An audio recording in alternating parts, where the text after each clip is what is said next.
Oluwa tayọ ìrètí mi o. Oluwa bàbá tayọ ìrètí mi o. Jẹ́ kí aráyé lè mọ̀ o pé mo ní àní bàbá o.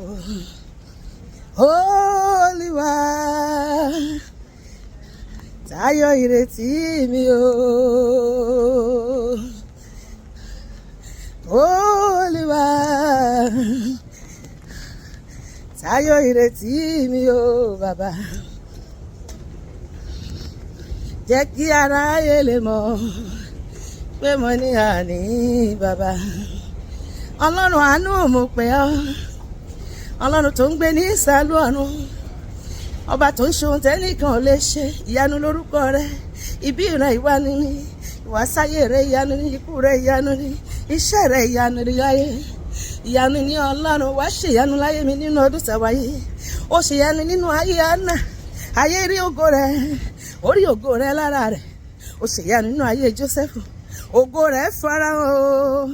Jẹ́ kí ògo rẹ kó bú jáde nínú ayé mi ní ọ̀nà tí ò ṣe é fọwọ́ bò mọ́lẹ̀. Kí gbogbo ojú kó rí ògo rẹ nínú ayé mi ní àgbáyé nínú ọdún tá a wà yìí.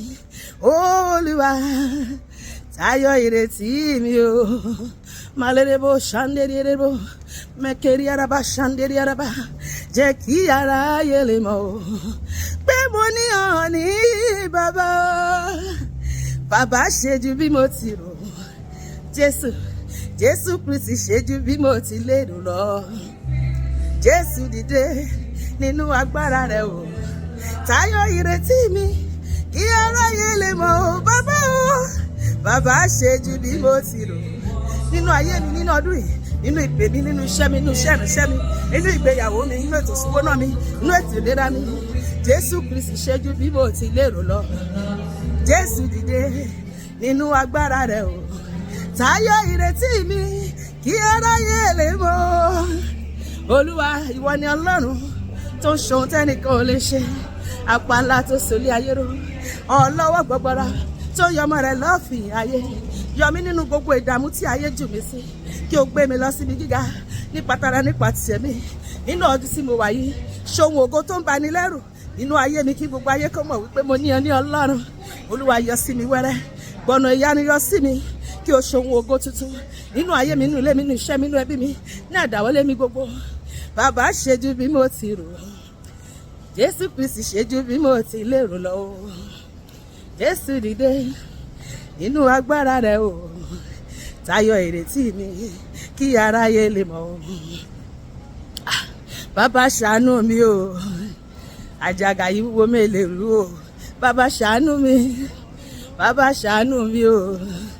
Èṣù má jẹ mí níyàmọ́ o. Ojú rẹ Olúwa, ojú rẹ ni mò ń wò.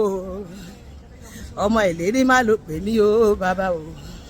Mú ìlérí rẹ ṣẹ láyé mi o.